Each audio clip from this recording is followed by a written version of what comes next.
Ora então, boas, vamos novamente fazer o segundo vídeo. E este segundo vídeo eu gostaria de fazer uma pequena observação, porque aquilo que eu vou procurar transmitir é algo que traz uma nova visão, mas não é só uma nova visão, uma terminologia também diferente. E dentro dessa terminologia, com ela arrasta realmente essa mesma visão que não está muito de acordo com o tradicional cristão e direi mesmo com o tradicional que se fala entre todas as religiões.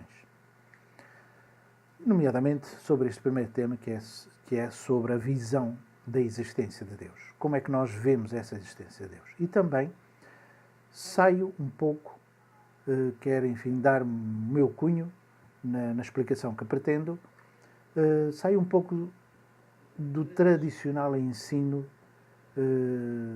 daquilo que nós chamamos palestras ou conferências sobre o princípio divino, sobre o capítulo número 1, e saio na realidade algo diferente, porque quero procurar chegar o mais próximo das pessoas e quero com isso simplificar, digamos, a explicação e enfim, fazer com que realmente a mensagem possa passar. Não sei se conseguirei, se não, mas procurarei fazer com que isso aconteça. Espero que haja realmente mente aberta, porque não é muito fácil percebermos o que se pretende ou o que eu pretendo transmitir, porque não é normal começarmos a fazer este tipo de explicação. Posso dizer que, enfim, nas meditações orientais, na determinada filosofia oriental, se aproxima daquilo que nós temos como visão sobre a existência de Deus. Mas, no entanto, é algo, uma perspectiva diferente, seria arrojado dizer nova, mas é realmente diferente. De modo que vou iniciar esta mesma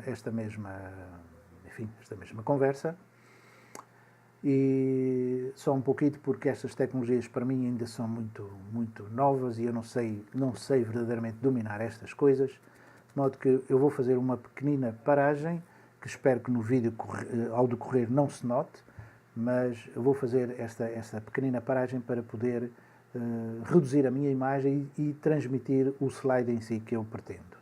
De modo que é só um instante.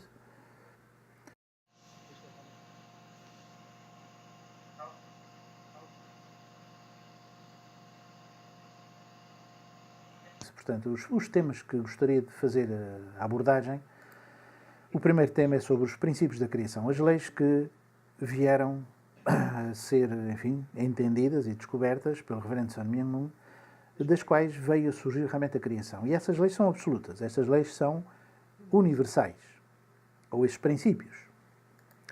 O segundo tema é sobre a queda humana e as suas consequências. Como sabemos, anteriormente, falei sobre a queda humana, sobre o Adão e Eva, aquela história de Adão e Eva, apesar de não estar agora em questão se realmente Adão e Eva existiu ou não existiu, mas o que é que essa história bíblica nos pode transmitir? Qual é a mensagem que realmente ela transmite? E depois, quais são as consequências desse mesmo erro do passado entre Adão e Eva? O que é que viemos a sofrer com esse mesmo erro? E o terceiro ponto é sobre a história. A história que explica os princípios pelos quais a humanidade tem vindo a ser restaurada por Deus. Porque Deus tem vindo a ter um determinado método para poder recuperar ou reconstruir ou restaurar a humanidade para o ponto original, onde Adão e Eva criaram realmente os problemas. Portanto, há uma fórmula pela qual Deus tem vindo a desenvolver para poder recuperar este mesmo ser humano. De forma que estes são os pontos básicos, entretanto há outros pontos por meio que leva e seria necessário uma maior tempo para podermos abordar esses temas. Mas isto vai provavelmente acontecer. Agora, relembrando aquilo que eu disse da outra vez, eu disse que no princípio da criação, os primeiros antepassados, portanto o tal Adão e Eva, eram para atingirem um determinado nível de relacionamento com Deus. Portanto, era para realizarem um mundo ideal. Mundo este que não conhecemos, nunca tivemos a experiência, nunca saboreamos o que é ser ou o que é estar num mundo ideal. Não sabemos o que é. Nós temos realmente a experiência, é do contrário. Temos a experiência do conflito. Temos a experiência das guerras, do sofrimento que ao longo da história se veio a processar. Portanto, isto como consequência dessa mesma queda, desse tal pecado de Adão e Eva. Os primeiros antepassados da humanidade. Isto tem que se diga. Isto não é... Eu estou a falar deste modo, da forma como realmente as religiões têm, mas esta situação de Adão e Eva, da existência de Adão e Eva, obriga a uma reflexão muito mais profunda do que somente o relato que ali se tem e pouco mais do que esse mesmo relato. Enfim, é algo que tem muito que se diga sobre a existência desses mesmos dois seres. Mas vamos ao que interessa neste momento e falar, na verdade, o que é que veio a desenvolver-se após isto, após esta mesma queda. Nós caímos no mundo de conflito que nos levou a um estado de ignorância sobre a finalidade da vida, sobre a existência do próprio Deus, sobre a vida para além da morte, sobre a causa do sofrimento humano, sobre o que é o bem e o que é o mal, entre outras questões. Isto é uma questão que não é de agora. É desde que o homem pensa, desde que o homem existe. Porque é que existo? De onde vim? E não só estes temas, há outros. Quem criou tudo que nos envolve, como tudo veio a existir, e temos que sair desta situação. E esta situação também a própria Bíblia, os próprios escritos bíblicos nos dizem como fazê-lo. Já referi no slide, no vídeo anterior, São Paulo, em Romanos 1:20, ele diz: as suas perfeições invisíveis, tanto o seu eterno poder como a sua divindade, tornam-se visíveis quando as suas obras são consideradas pela inteligência de modo a que não se podem desculpar. É algo muito claro para mim esta mesma citação. Porque ele diz que todo o efeito reflete uma causa. É o que ele nos quer dizer. E através do efeito podemos entender essa mesma causa. De forma que é esse o modo como nós vamos procurar desenvolver e explicar. E nós pensamos disto.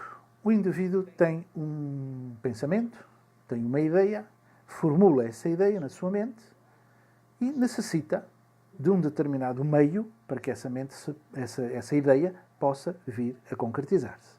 Portanto, a mente, o indivíduo, é a causa da sua obra. O corpo, o seu próprio corpo, é a manifestação, é o modo de como ele pode realmente vir. Se ele não tiver corpo, ele não pode operar. Ele não pode desenvolver o que está em sua mente. Portanto, a obra nasce através das ações movidas pelo próprio corpo. Portanto, a obra é efeito, mas a causa é invisível. Essa causa está no nosso interior e não é possível transmiti-la, a não ser, se conseguirmos, através desse mesmo organismo, este mesmo corpo, é expressá-la de uma forma visível. Portanto, desta forma, a nossa mente é invisível. E é algo semelhante àquilo que se passa com Deus. Como é que Deus também se torna visível? Mente é invisível e Deus, da mesma forma, é invisível. Mas esta mente, esse pensamento, necessita de um determinado corpo para se manifestar. Este corpo tem uma relação, este corpo físico tem uma relação com o nosso próprio interior. E manifesta aquilo que nós temos no nosso interior. Sem este corpo não é possível haver obra. Da mesma forma, Deus, como ser invisível, criou as coisas do universo. Particularmente o ser humano, o homem, que deve ser a expressão total deste mesmo ser causal. Portanto, há aqui uma relação entre a nossa mente invisível e a nossa crença em Deus como um ser também invisível. Mas o invisível torna-se visível através das ações, através do efeito, isto é, no caso do homem, a obra, no caso de Deus, a criação. Particularmente o ser humano. Portanto, o ser humano e toda a criação é a extensão daquilo que existe em Deus. Tal qual como na minha mente, ao projetar uma determinada obra, ao desenvolver uma determinada obra, essa obra é a extensão da minha própria mente. É isto que quero realmente referir. Portanto, o efeito reflete essa mesma causa. E o Paulo diz, portanto, isto mesmo. Podemos conhecer a causa observando o efeito. Desta forma, poderemos conhecer a natureza de Deus. Ao observarmos a natureza, vamos encontrar nela um sistema de pares. Toda a natureza está emparelhada. De uma forma geral, a natureza pode ser dividida em várias categorias, começando do mais complicado para o mais simples, o ser humano, o animal, as plantas, a molécula, o átomo e a partícula. E o resto são partículas e subpartículas. De forma que o primeiro princípio que encontramos na natureza é o princípio da dualidade. Tudo existe num sistema de pares. Nada está fora deste sistema de pares. Nada existe fora deste sistema de pares. O homem, o ser humano, é homem e mulher. O animal, macho e fêmea. A planta, as estaminadas e as pistiladas. A molécula são os cations e os aniões. E o átomo, prótons e eletrões. E, por último, a partícula. Cargas positivas e cargas negativas. Isto é uma observação externa. É o que eu observo. Observo que as coisas estão constituídas desta mesma forma. Estrelas e planetas também existem em dualidade. Mas há uma forma de observar mais profunda sobre isto. E vamos encontrar que nestas dualidades, cada uma desses seres tem a sua própria dualidade. Isto é, o ser humano tem uma natureza interna e invisível. E tem uma forma externa visível. O ser humano tem uma mente que é invisível, não tem cor, não tem espaço, não tem tamanho, de forma é invisível. E é formado por um corpo de células que formam, determinados órgãos, formam um sistema. O ser humano, da mesmíssima forma, tem uma mente animal, que nós podemos dizer instinto, e tem um corpo de células. E que também, células semelhantes às que existem no próprio ser humano. A planta também tem uma natureza interna, invisível, intrínseca nela própria, e é a mente vegetal, e nós podemos observar um corpo externo dessa mesma planta, em que esse corpo move-se de acordo com uma determinada direção. A semente, por exemplo, ao brotar, ela desenvolve um determinado corpo. Uma no sentido do Sol, outra no sentido do centro da Terra. De forma que há algo que é uma determinada força que faz com que cresça essa mesma planta. Isto é algo que é invisível. Tem uma natureza interna e invisível. A gente não vê apenas o corpo de células a manifestar-se e a desenvolver-se. A molécula, a mesmíssima coisa. A molécula também tem uma direção própria, uma direção interna, e vê-se o movimento das moléculas a dirigirem-se umas para as outras, para as suas polaridades ou os seus complementares, de uma forma própria. Portanto, é uma direção que elas tomam. E tem uma forma externa, constituída por um corpo de átomos. Os átomos, por sua vez, também têm uma direção, uma natureza interna, invisível, em que faz com que o positivo e o negativo, neste caso o próton e o elétron, se aproximem-se um do outro, se atraem um ao outro. Portanto, esse movimento é alguma força que é invisível. A gente vê apenas o movimento de partículas a unirem-se. Portanto, uma natureza interna e uma forma externa. Algo visível, algo concreto, algo possível de estudo concreto. Temos as partículas com essa mesma direção interna, ou natureza interna, e um corpo de energia. Tudo é, afinal, de energia. O que nós vemos aqui, todos estes seres, toda esta existência, não é mais do que energia. Energias em vários graus, energias em várias dimensões, mas tudo é realmente energia. Por sua vez, se na verdade este é o mundo do efeito, e tem esta natureza interna e esta forma externa, nós sabemos que o efeito reflete a causa. Portanto, nós sabemos que tudo provém da energia. Se tudo provém da energia, eu posso concluir que a própria energia em si também deve ter uma natureza interna invisível. E tem a sua forma externa. E a sua forma externa é precisamente todo o universo, particularmente o ser humano. Porque tudo quanto existe no universo está neste ser humano. Portanto, se o efeito reflete a causa, e o efeito tem estas características, uma natureza interna e uma forma externa, eu posso concluir, e acho que é lógico, dizer que a causa, a energia, também tem uma natureza interna e tem uma forma externa. Então, vamos olhar para o Big Bang. O Big Bang como o início de toda a criação. Enfim, falo no Big Bang porque é a teoria mais aceita na comunidade científica. Não quer dizer que seja a certa ou a correta. Não sou capaz de dizer, porque há outras teorias sobre a origem do universo. Mas pronto, vamos saber, porque até me ajuda a poder compreender o que está para além do Big Bang. Pretende transmitir o que está para além do Big Bang. Antes do Big Bang, o que é que existia? Dizem os peritos da ciência que não existia nada. Mas esse não existir nada é estranho. Porque então temos que definir o que é o nada. Se o nada é zero, é vazio, não pode ter surgido o Big Bang. Porque antes do Big Bang, não havendo nada, não há nada mesmo. É zero.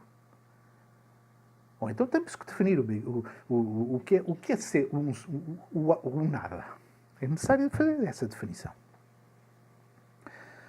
E como todos nós sabemos,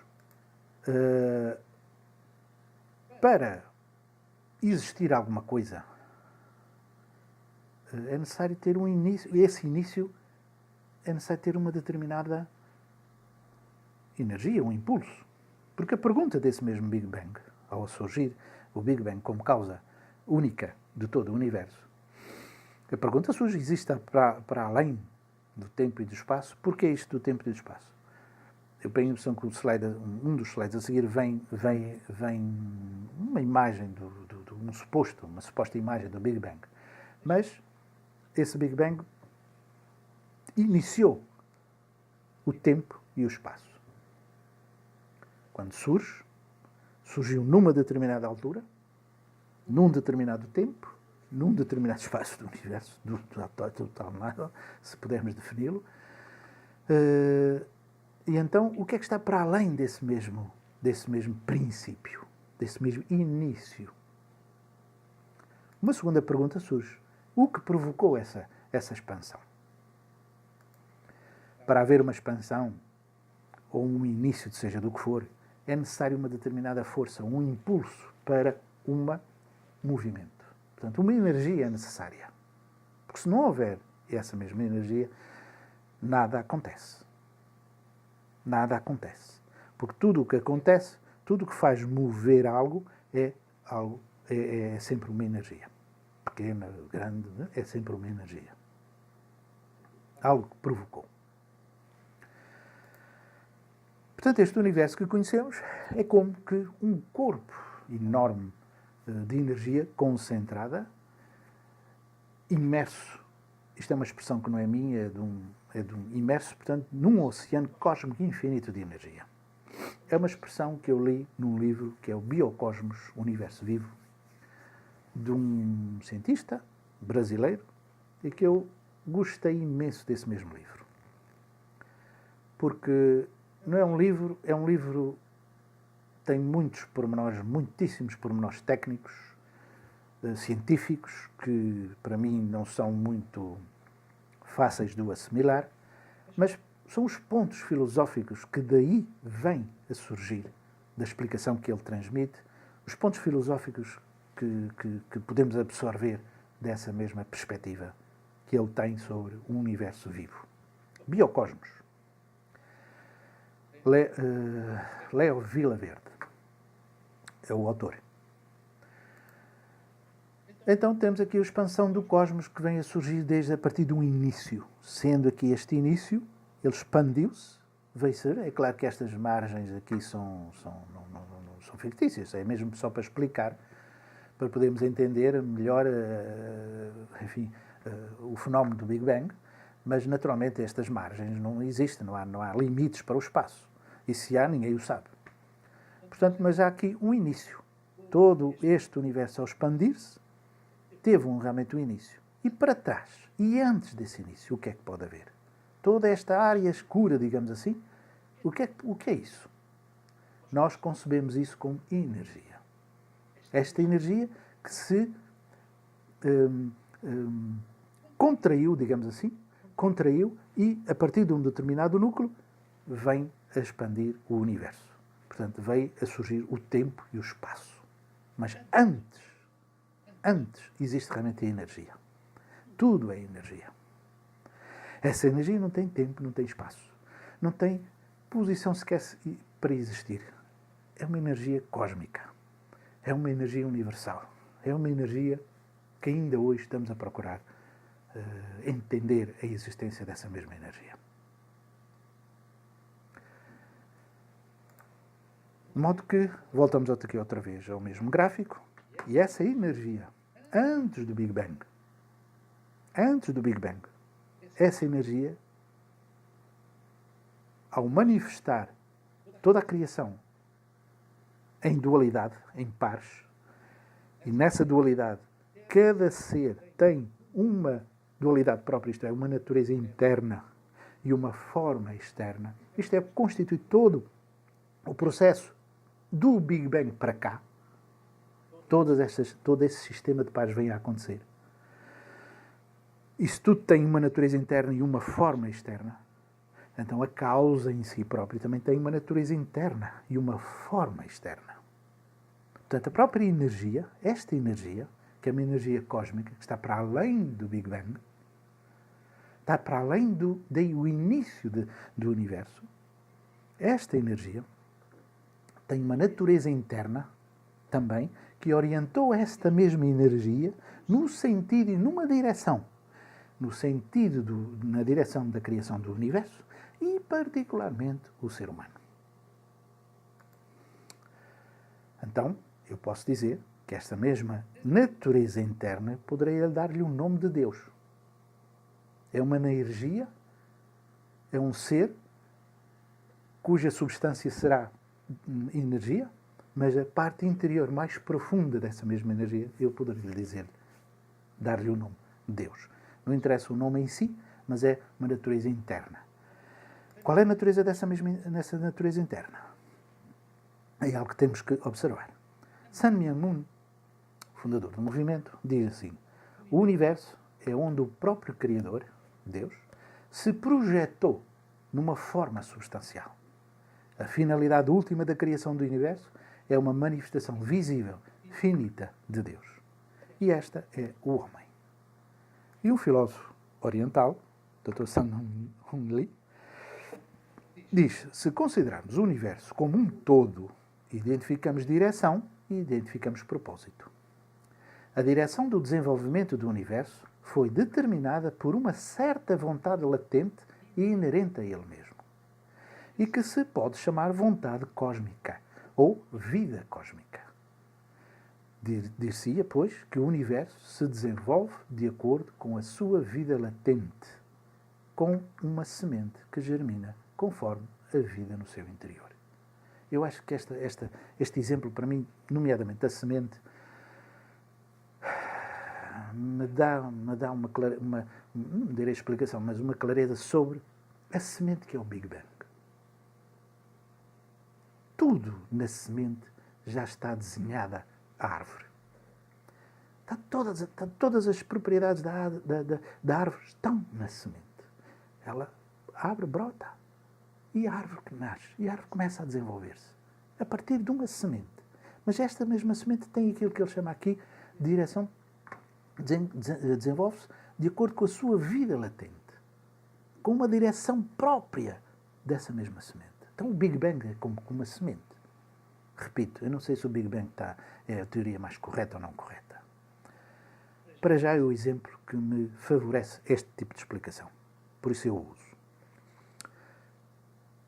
Então esse mesmo Big Bang é como que a semente, que dentro dela já está todo o plano, todo a vida que existe em todo o universo e no ser humano, já está latente. E daí começa a expandir-se com uma determinada direção, com um determinado objetivo. E esse objetivo não é só a criação do universo, mas é a criação do ser humano. O homem.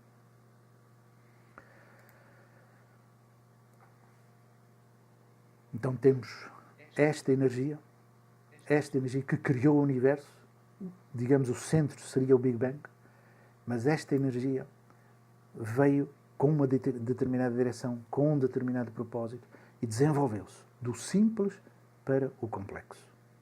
Mineral, vegetal, animal, homem. O visível tornou o invisível tornou-se visível. O causa manifesta-se no efeito. Ora, este mesmo efeito, este mesmo visível, e o último ser criado, e é aquele que afinal compreende as coisas que o envolvem, é o único ser que compreende as coisas que o envolvem, e pergunta, e indaga-se, e desenvolve determinado raciocínio para compreender as coisas que estão à volta dele. É um ser com sentimento, razão e vontade. Ele é efeito. Não é causa de si próprio. Ele é efeito. Se este homem tem vida, se este homem é sentimento, razão e vontade, então a sua causa, esta mesma energia, tem algo mais profundo, algo mais interior, que também manifesta sentimento, razão e vontade. Porque se não existisse aqui, aqui também não existiria. Porque este é efeito, este é a causa. Então, é este sentimento, razão e vontade, eu poder dizer, dar-lhe um nome, ter uma determinada personalidade. Deus. Esta é a visão simplificada de como observamos a existência causal. Então, podemos ver aqui uma determinada paralelismo entre aquilo que nós dizemos sobre as características da energia e as características de Deus. A energia é infinita, é invisível e é omnipresente. E as características de Deus também são estas: infinito, invisível e omnipresente. Portanto, há aqui uma determinada relação. Não é de desconsiderar isto. Em minha opinião, e na minha visão, e na visão do Reverendo San Mian. Então, a existência de todas as coisas é uma unidade relacionada, já disse isso no vídeo anterior, é uma unidade relacionada e interativa. As coisas relacionam-se entre si. Não estão estanques e separadas. Relacionam-se entre si. E isso é que faz com que as coisas possam existir. Portanto, de algum modo, o invisível interage com o visível. A minha mente, de alguma forma, interage com este mesmo corpo. Portanto, o espírito, a minha mente, o meu interior, que é energia e é invisível, tem alguma relação, interage com este corpo, que é energia e é visível, através de uma relação. Através de uma relação, esta mesma interação se processa. Isto é o ser humano. Ora, este ser humano é efeito. Não se fez a si próprio, é efeito. Portanto, é sujeito a um ser causal. Então, se este é efeito, o ser causal, com certeza, deve ter algo semelhante. E se nós somos a semelhança e a imagem, Deus, a energia invisível, portanto, a energia com algo, com uma dimensão muito mais profunda do que somente esta energia positiva ou negativa, algo mais interior, manifesta-se através, ou manifestou-se através do universo e, particularmente, o ser humano. Através de uma relação que existe entre energia e o universo, e assim as coisas se podem perpetuar. Esta relação do invisível com o visível faz com que exista realmente o cosmos. E na Bíblia está escrito: vocês não sabem que sou o santuário de Deus e que o Espírito de Deus habita em vocês? Portanto, isto está encapsulado neste ser humano. Por isso nós devemos ser a imagem, devemos ser o templo de Deus. Porque Deus manifesta-se e criou este homem com as suas próprias características, à sua semelhança. Então devemos ser o templo, isto é, devemos ser o Deus em nós próprios. Deve haver uma relação entre Deus e nós e Deus, de uma forma natural. Isso não acontece. Não acontece precisamente por causa da queda humana. Portanto, como se processa os fenómenos da natureza? Este é o tema do próximo vídeo e é necessário compreender como é que, na realidade, a existência das coisas se vieram a processar para vir a surgir o ser humano. E, naturalmente, como nós deveríamos ter uma relação direta com Deus, através deste mesmo processo. Portanto, eu fico por aqui, porque este é realmente o tema do próximo vídeo e eu espero que, na realidade, vocês possam ter gostado e, enfim, espero ter sido capaz de dar uma imagem sobre como nós acreditamos sobre a existência de Deus. De forma que, se gostarem, ou se entenderem que foi perceptível, ou enfim, por alguma outra razão, cliquem na tal mãozinha, porque parece-me que isso é útil para o desenvolvimento e para o crescimento não só do próprio canal, mas também da mensagem. Por isso, muito obrigado e até o próximo vídeo. Até lá.